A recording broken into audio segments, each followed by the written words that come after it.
Good morning, everyone. Happy Top Question Tuesday. Sorry for the delay.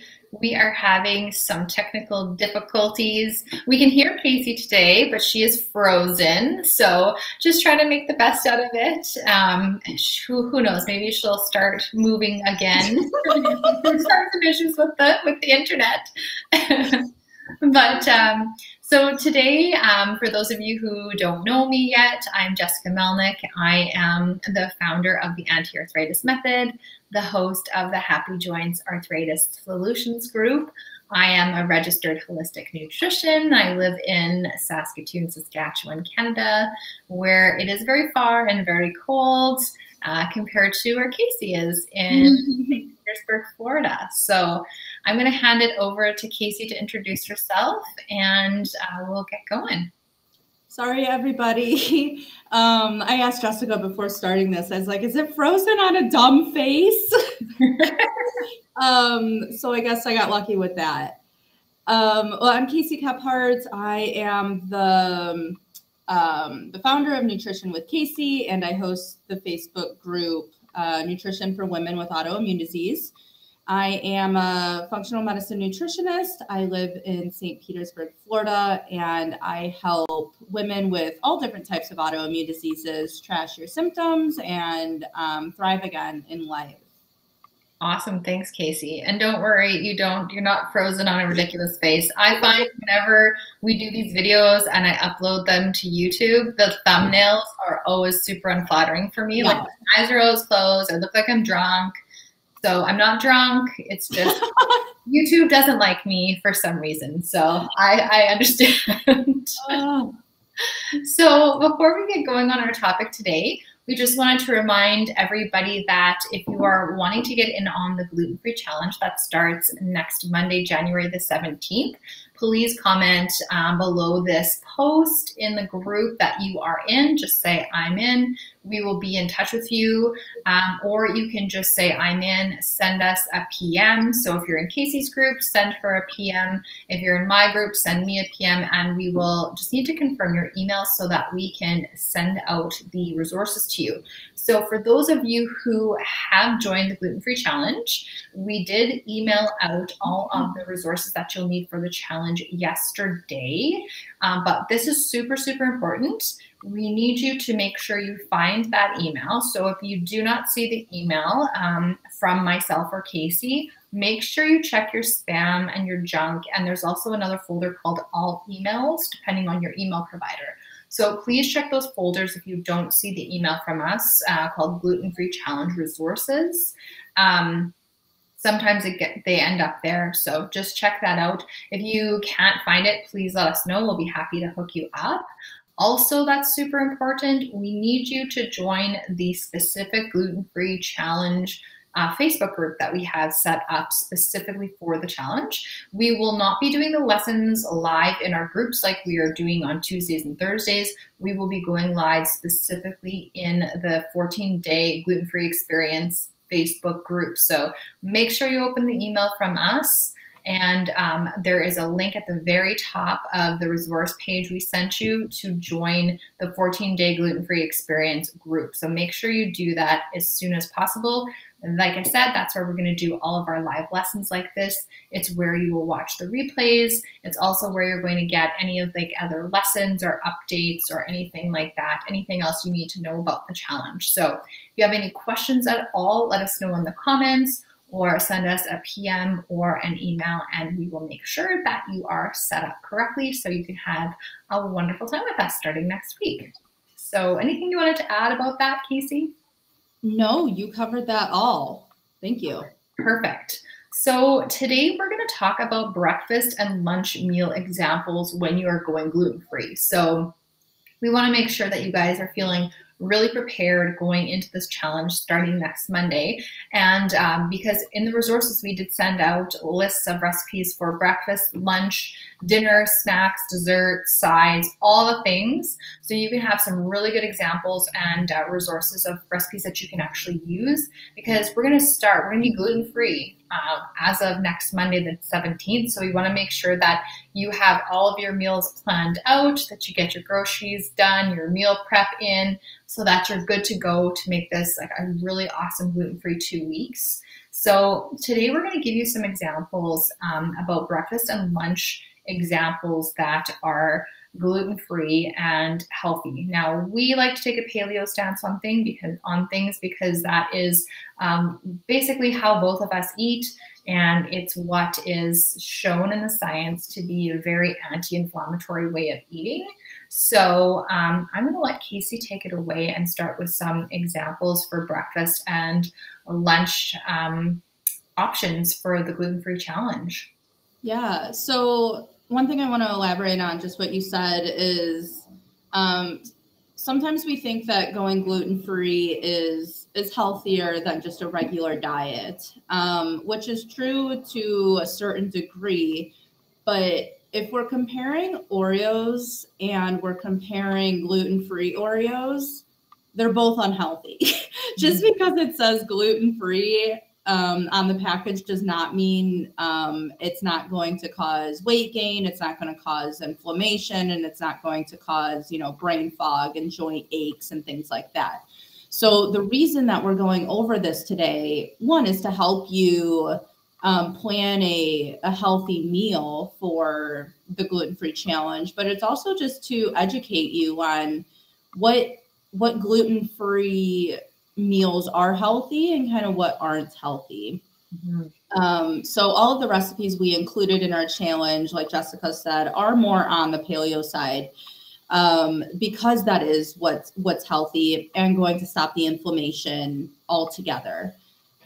So one recipe I wanted to share, and I guess we should stop calling it recipe because I'm not going to tell you each ingredient and then the directions and the times and things like that. But just so you get an idea, are pancakes. So that's a fan favorite. It always has gluten in it in the restaurants. Most pancake mixes have gluten in it here, in the stores. However, when you make it at home or buy it in the stores, it's still unhealthy, even though it says gluten-free on it. There's a lot of flours. There's a lot of grains in it. There's a lot of inflammatory sugars, all of the things. So I'll share two recipes actually for you. One recipe that we gave you for the gluten-free challenge, and it's super simple: coconut oil, eggs, some bananas, almond flour, coconut flour, baking powder, vanilla, and some salt. I'm sure you can whip this up in 10 minutes. I haven't tried this exact recipe before, but I have tried a recipe very similar to it, and they taste great. Like, put some maple syrup on it or some honey, and you can't even tell the difference, honestly, because the sugar kind of masks it all. But a lot of recipes for pancakes are different in texture. So you'll want to find the recipes that work well with what kind of textures you like. And I guess that's the same for regular pancakes too. Just remember, with having a full healthy meal, you want to include some protein. You want to include some fat in there. Usually pancakes are just carbohydrates and starch. Even though some coconut flour does have a lot of fiber in it, you want to make sure you put like an avocado on the side with that. Maybe add some protein powder to the pancakes, some non-flavored ones. And going into that, I think it's a good thing to know about protein powder too. So just because it says gluten-free on the package, or it's dairy-free on the package, does not mean that it's good for you or that it's healthy. They have a lot of extra ingredients in it. They have a lot of what's the word? Not unbioavailability, but the bioavailability isn't great, which just means you're not absorbing a lot of it. Mm-hmm. So the ones that I use are definitely gluten-free and dairy-free. But I like the collagen peptides. So collagen proteins, it's grass-fed, it's paleo, it's sourced naturally and humane and from high-quality sources. And it's good for inflammation, your joints, your hair, your skin, your nails, everything that we need in our bodies. Not everything, but the important things we need in our bodies for a protein powder. Yeah, and it's full of like the sugar alcohols, artificial Mhm. sweeteners, artificial flavors, and all that stuff that a lot of protein powders do have. Yeah. And these one, this, oh wow, I can't talk. This protein powder, there we go, can be put in coffees, in teas, in hot beverages, cold beverages, any types of food, just because of the non-flavoring, but also it handles well to heat and to cold drinks. So that might be something to be interested in or buying for this gluten-free challenge. If you're in a pinch, you're on the road, doing a protein shake might really help cure that hunger for a snack. But another pancake recipe that I've been doing every morning, because I've been strict autoimmune paleo in January, is coconut flour, arrowroot starch flour, um, coconut milk out of the can with no guar gum, some salt, and a fourth cup of water. And I put some maple syrup on it. And I add the protein powder, and it's wonderful if you don't want to eat meat and vegetables for your breakfast or for lunch. So what we're getting at is that there's so many different variations of your favorite foods that you like that are healthy, that are gluten-free, they can be dairy-free, and they can be low inflammatory. However, there are lots of options out there that are gluten-free, but are inflammatory, but are overly rich, but are going to make you crash on the couch 2 hours later. It's going to make you have brain fog. So choose wisely what you want to eat and how you want to eat it and what you're going to have on the sides. It's a guess and check. You're not going to get it the first time if you haven't been doing this for a while. But some tips: make sure you have a healthy fat on your plate. Make sure you have some vegetables on your plate. Make sure you have some good quality protein on your plate.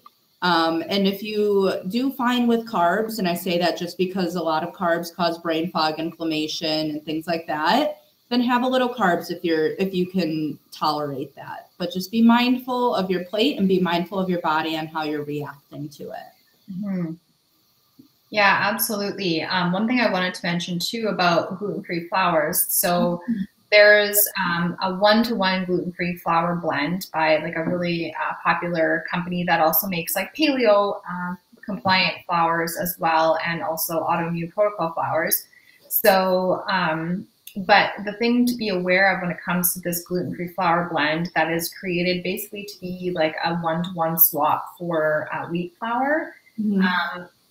That one, I would say beware. It is full of, like Casey was saying, like really high starch, high carb, low fiber flour. So lots of things like rice flours, potato starches, and some other gluten-free grain flours. And a lot of them are highly refined in there as well because it is a white flour.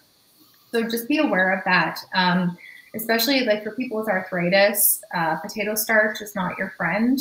Usually the nightshades with the potatoes, the peppers, whether it's bell peppers, hot peppers, eggplant, tomatoes, we want to be aware of some of those foods.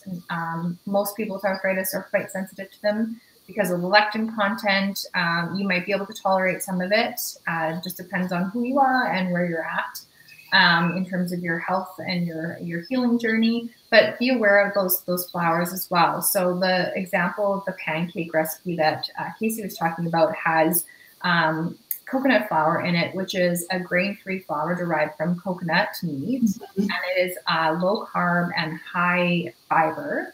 And then the almond flour is also low carb, good fiber content, and a healthy fat content in there. So it's going to be keeping your blood sugar levels even as well, which is something you really want to take into consideration in terms of keeping your inflammation down as well, especially if you have osteoarthritis. You really want to make sure that you're keeping your blood sugar stable. So that's just my little 2 cents for the breakfast. Yeah. I know, Casey, you've got some lunch ideas too. Do you want to share some of that as well? Yeah, definitely. So I'm looking at these recipes now for that we did for the gluten-free challenge. I'm still on breakfast here. Okay, so there's an avocado egg salad. I don't know about you, but as an adult, I don't eat much egg salad just because I forgot about it. But as a kid, I feel like I ate it a ton because my grandma always made it. If you're anything like that and you eat egg salad again as an adult, you're going to not stop eating egg salad. But for this recipe, of course, eggs, celery, red onion, you have your green onion, you have some lemons for taste, but then you have avocados and you mash it all together. And it makes an egg salad. So if we're going gluten-free, usually we think of egg salad on two pieces of white bread or wheat bread or whatever kind of bread you like. We're going to omit that this time. And I say omit and not do gluten-free bread instead, just because we're staying on this healthy gluten-free train instead of just going gluten-free, not minding how healthy it is. So some things you can do. One, eat the egg salad out of a bowl, which is personally what I like to do. If you're not there yet or you don't like that texture, you can always wrap it in a lettuce wrap. There's all these recipes out there for like 2 ingredients, like flatbreads that you can make. I think I put one in this recipe document as well for that.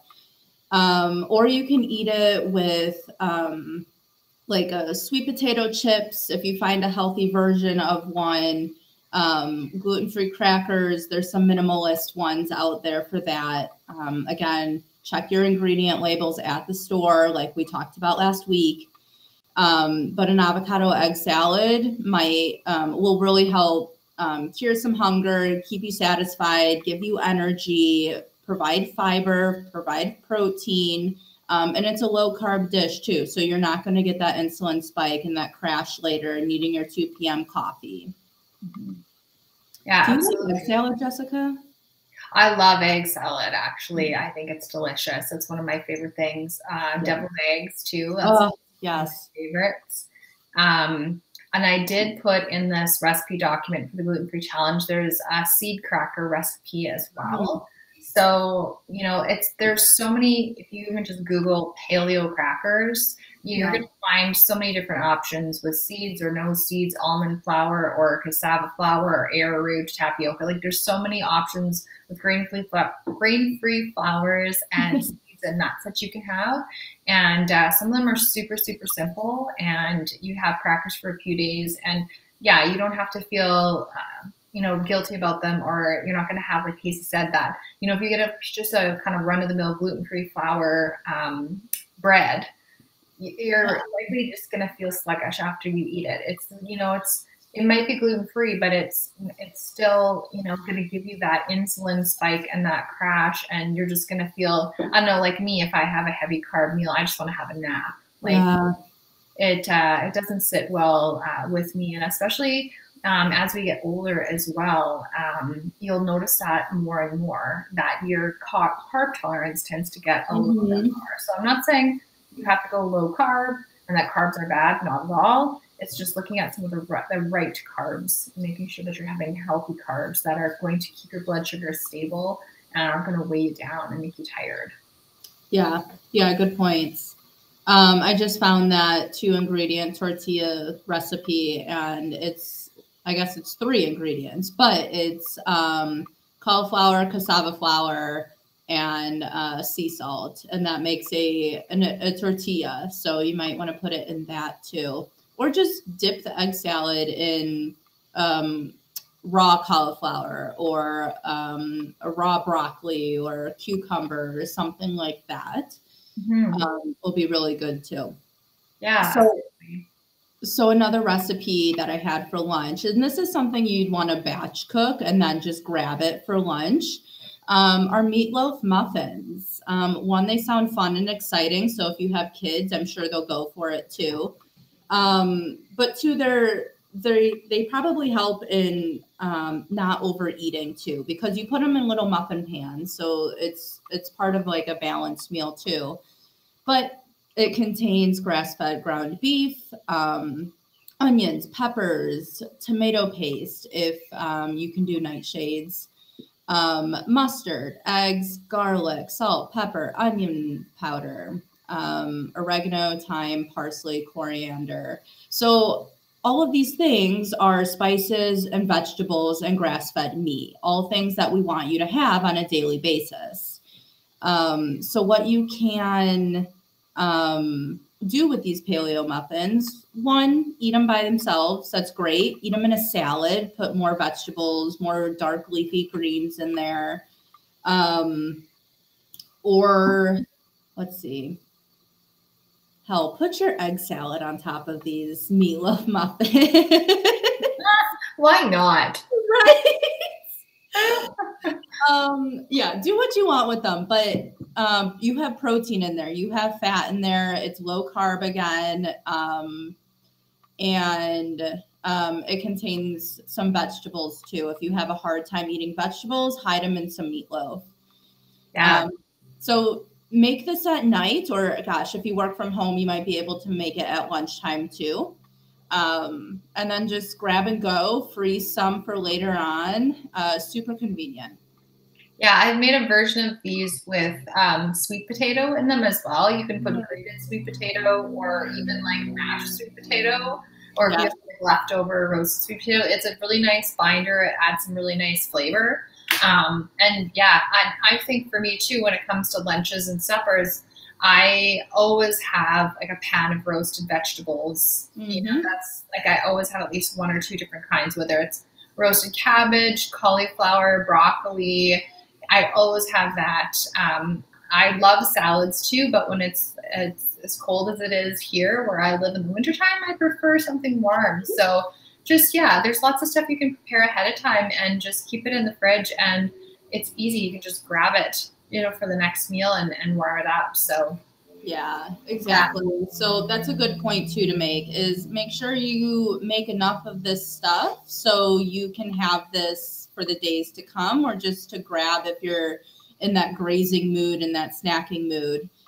So make more pancakes than expected so you can freeze them or put them in the refrigerator. Make more meatloaf muffins than expected. Make more dinner than you need. Make more of everything so you don't have to keep doing this day in, day out, because that gets tedious. That doesn't help us when we're in a pinch and when we're hungry. You know, protein shakes only go a long way and only provide so much nutrition. Like you need things on hand just to grab. And we'll get more into like snacks on Thursdays and desserts and things to have on hand too. Yeah, absolutely. And too, you'll find lunch and dinner is totally interchangeable. We'll have more dinner ideas for you as well on Thursday. But yeah, this is essentially how Casey and I eat and how we mood prep. So feel free to ask us questions in the comments. If you're watching the replay, feel free to comment on there. I think we are done for today to give you a good idea of like what some of the meals are coming up. So if you are not signed up for the gluten-free challenge and you would like to participate, official start date is next Monday. Just say I'm in at the bottom of this, in the comments at the bottom of the post, and we will be in touch. We just need your email so we can send you the resources that you need so you can prepare this week to be good to go next Monday. So anything else you wanted to add, Casey, before we sign off for today? I don't think so. I just want to say I'm sorry that I'm frozen, and hopefully Thursday will be better. Internet work is in the works right now, so apologies. It's all good. We can hear you. I've got all the good info from you, so all good. Good. All right. We'll see everybody on Thursday. Yes. Have a good rest of your day. Bye.